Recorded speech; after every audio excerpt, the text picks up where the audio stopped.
I had a really hard day. Like today was a day of feeling like everything was kind of being blocked. There wasn't a good flow of energy. I was having challenges parenting. I was having challenges with my business.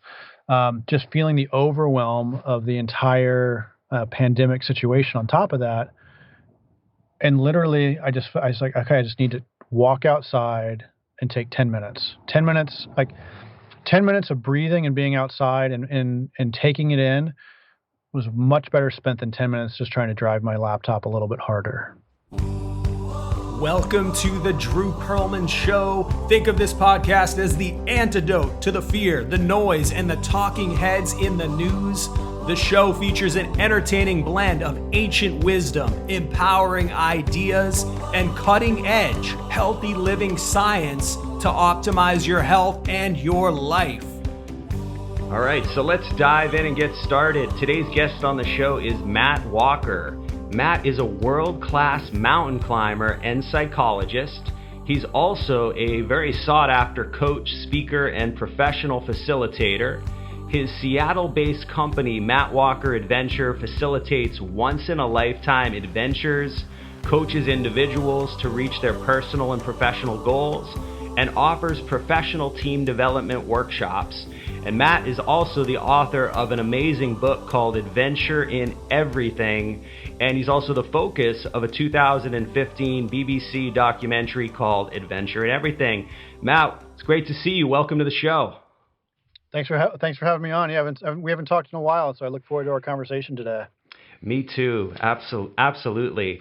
So, Matt, I mean, here we are in the middle of this pandemic, which I guess you could say qualifies as a very unique and wild adventure. And having written the book on adventure and specializing in adventure in your life and your work, would you say that we're sort of in the middle of a very unique adventure right now? Yeah, I would say that we are all on an expedition that none of us signed up for, and we can't get off. Yeah, it's definitely an adventure from the framework that I define adventure, which is an experience that has 5 central components, which is a high endeavor, uncertain outcome, total commitment, tolerance for adversity, and great companionship. And we can talk about what those 5 pieces are, but as it pertains to the pandemic, I mean, it couldn't be a more significant test of our resolve and our ability to reframe and reshape our experience in the world. I mean, it's a constant reminder that things are always shifting and changing. And just like on any expedition or in any adventure, like the more grounded and emotionally, mentally, and physically fit you are, the quicker the recovery and the more that you rebound. So yeah, I think this qualifies for a pretty damn big adventure. You know, most of us are stuck in our homes, or we're stuck somewhere maybe that we didn't want to be, or at least be spending so much time at our homes or in our hometowns or whatnot. But one of the great things of your book, Adventure in Everything, is that you don't necessarily have to climb to the top of Mount Everest or trek through a jungle to find adventure. You could find it wherever you are. You could potentially find it in your home or your hometown or your backyard. I'd love you to speak to that and how people could find maybe the adventure in their life.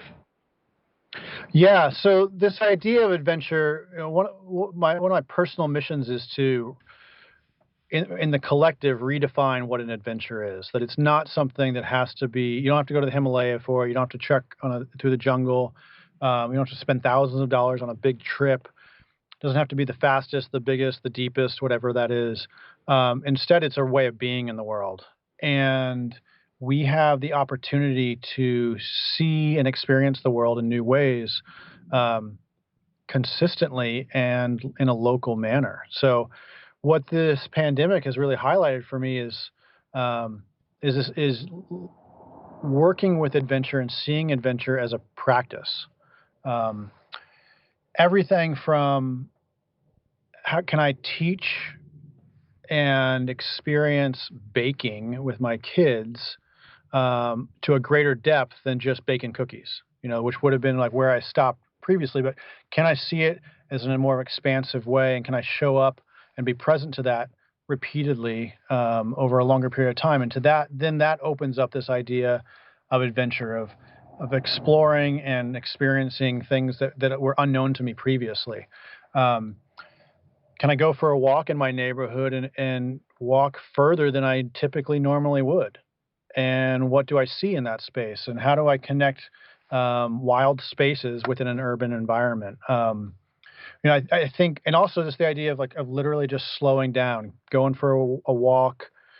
Previously we've talked about meditation, and can I go for a walk and see it as a moving meditation and not have my phone with me, or not be plugged in some way. So I think the opportunity for backyard adventure is significant, and it's available to all of us.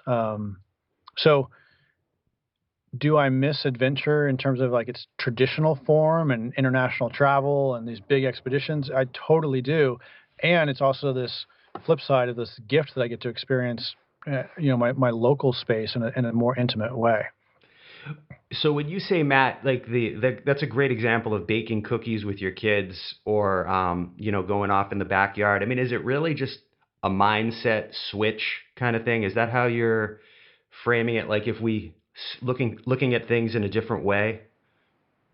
Yeah, it is literally that simple, and allowing myself to be okay with a different experience. So there's a portion of it is also releasing judgment that things should be a different way than they are.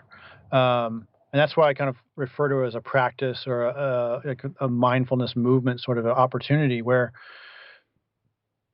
if we really just take that in, that we can experience adventure as a gateway, this engaging with uncertainty and engaging with curiosity.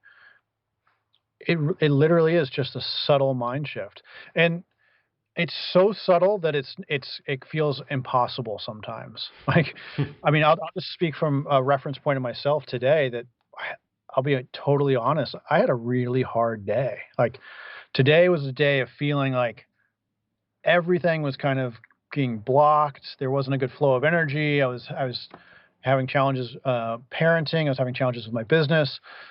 Just feeling the overwhelm of the entire pandemic situation on top of that. And literally, I was like, okay, I just need to walk outside and take 10 minutes. 10 minutes, like 10 minutes of breathing and being outside and taking it in was much better spent than 10 minutes just trying to drive my laptop a little bit harder. And and just that little shift. And it's so subtle, but yet it's kind of like taking a breath, breathing for 10 seconds is going to do your world of good instead of holding your breath. So, yeah, I do believe it literally is a subtle mind shift, with the willingness to kind of pretend a little bit. And what I mean by that is like pretend that that this is what we want to be doing right now. None of us want this. Right. But this is, pretend that this is what we have. This is what's in front of us, and pretend that this is what we want, and kind of push through that judgment that we hold. And therein lies the gift of being present to the moment, present to those around us, and being present to the curiosity. So that, to me, that is the opportunity for adventure that we have right now. Beautiful. Matt, a lot of your work that I really love and really get into is how you've talked about living the life you want to live versus the one you feel obligated to live. And I know I've wrestled with that, and a lot of people I'm sure do. What might you tell someone who's feeling a little bit stuck, particular maybe in a dead end kind of life or dead end job? What might you tell them? Yes, that's a great question. I think it's one that we, as soon as you think you have it figured out, you kind of circle back into it again. It's like it's a practice that continually needs refinement and awareness. And for me, what I found with myself and working with my clients is a pretty simple exercise, which is identifying what your personal values are and then looking to see if those are actually activated or not. So are your personal values in alignment with your actions? And the best tool that I found in order to ask that is to look at your personal calendar. So are the actions you're taking either in your professional realm or in your personal work, in your family life at home, are those are the actions that you're taking in alignment with your personal values? And if they're not, that's a big red flag for you to start to shift and start to realign those. And one way that I ask people to start to reorient that is to go through a day by literally just saying no. So this may sound counterintuitive, but it's the saying no practice allows you to start to create more space. So you're saying no to obligations, you're saying no to requests. And if they're direct requests that you maybe want to say yes to, then you put a pause on your reply to it. So it's let me get back to you on that. Or I think that would work, but before I commit, let me get back to you. And so what you're starting to do is you're starting to create a buffer between your commitments and your immediate reaction. And that buffer is where you can kind of filter through, is this action in alignment with my values? Going back to the pandemic adventure question and the baking of cookies things, and then like starting to bake new things with my kids, I think, an opportunity there is like, is the value in alignment? So am I creating space to be able to dive deeper into that?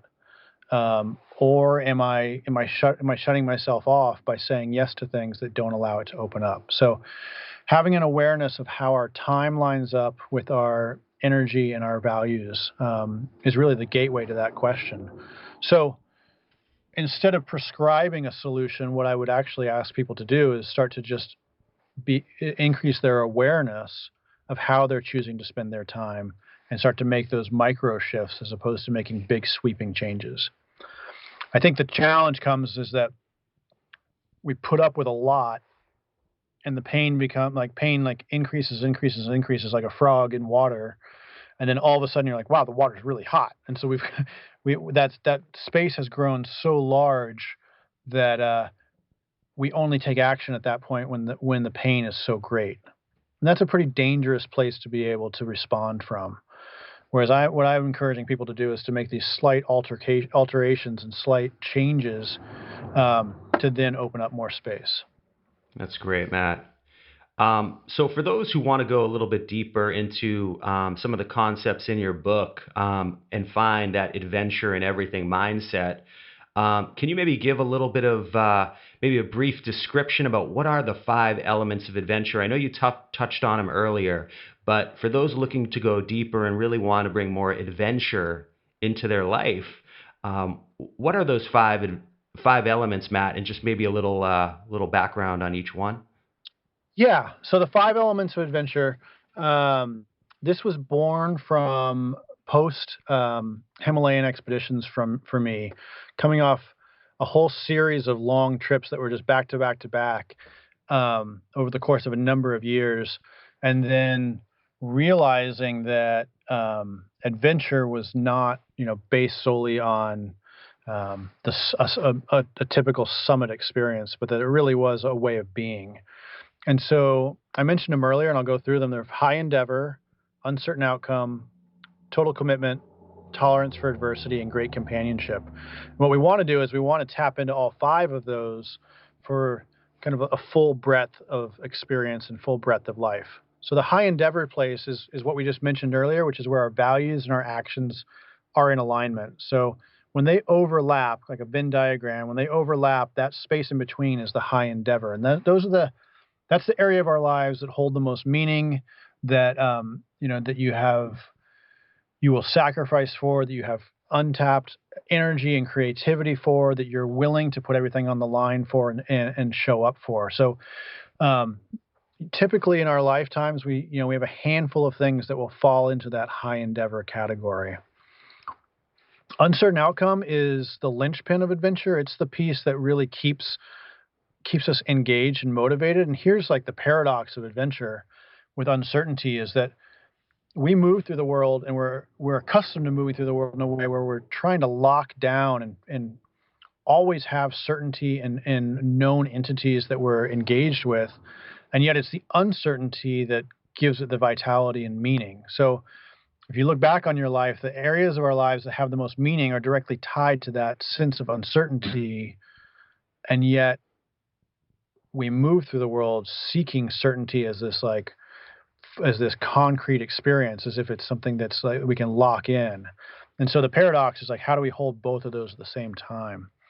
And then total commitment I'll start with what it's not. It's not pull yourself up by your bootstraps and kind of suck it up and make it happen at all costs. Instead, total commitment is having a vision and then being flexible and having and being able to take in new information in order to follow a path to get to that end result. So to being open to influence is a major component of total commitment.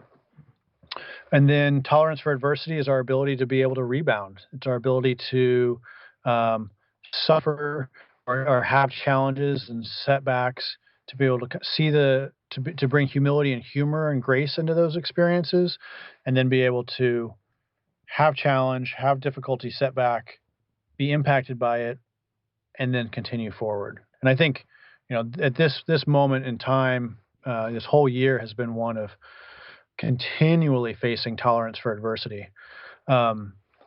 And for me, a key component of tolerance for adversity is surrounding myself with others that are able to rebound quickly, to be able to bring grace and humor into a difficult situation. We know what it's like to be around someone who isn't able to rebound quickly and how heavy that energy is, versus what it's like to be around someone who's able to experience it, honor it, but then move forward with more lightness.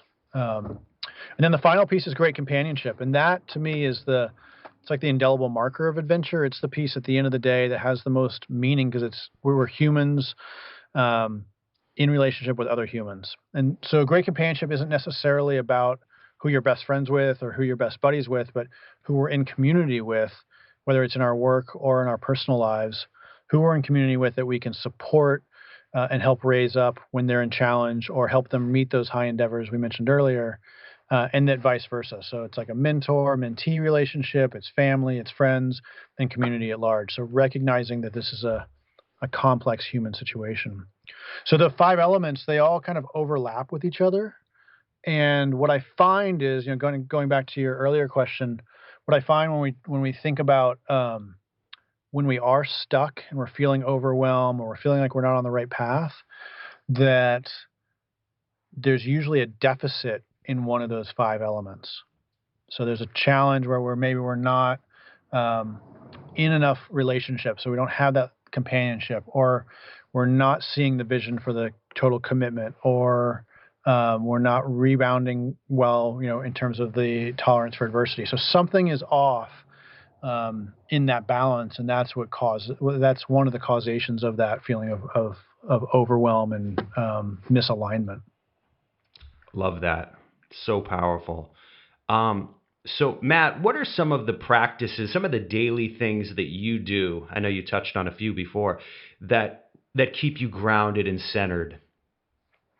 Yeah, I mean, right now I'm in a shoulder season right now, because we're going from fall into winter, and I'm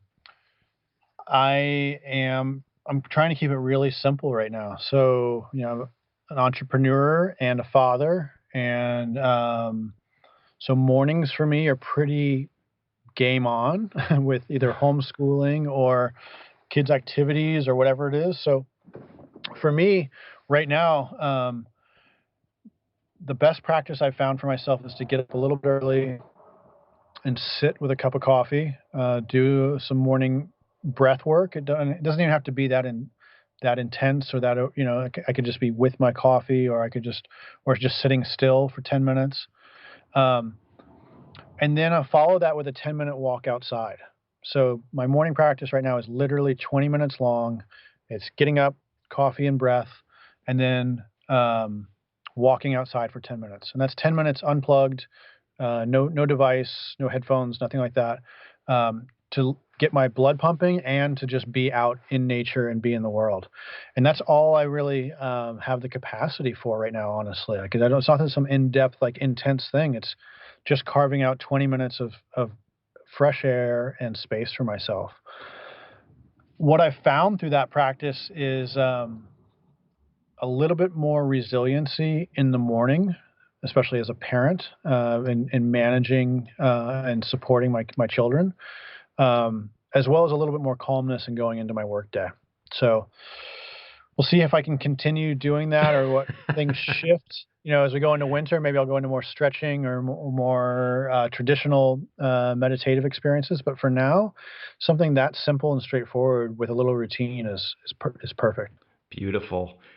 Matt, for anyone, if someone's listening right now who's feeling a little powerless and hopeless, and they were maybe sitting with you having that cup of coffee, what might you tell them? I mean, one, I would do my best to normalize that. I don't know a single human being right now who isn't feeling overwhelmed. Not a single one. So regardless of that there are significant inequalities in the world, and that this pandemic is definitely highlighting those inequalities. And yet at the same time, regardless of personal situation, I haven't met a single human being who isn't suffering right now. So some normalizing and humanity around that. And I think as a practice for me, two things have come through in the past 6 months or so that have really helped ground me when feeling overwhelmed, and that's been releasing and expressing anger, and then also releasing and expressing gratitude. So kind of holding the yin and the yang of that, of acknowledging with anger, whether that's needing to be outside and get it, like physically move it out, whether it's needing to write it down in a journal, but somehow releasing and acknowledging anger and frustration while also flipping that and acknowledging and recognizing gratitude. So I think that would be my 2 cents in supporting someone right now if they're sitting right across from me. That's great. Last 2 questions, Matt. What is something about Matt Walker that people might not know and might surprise us?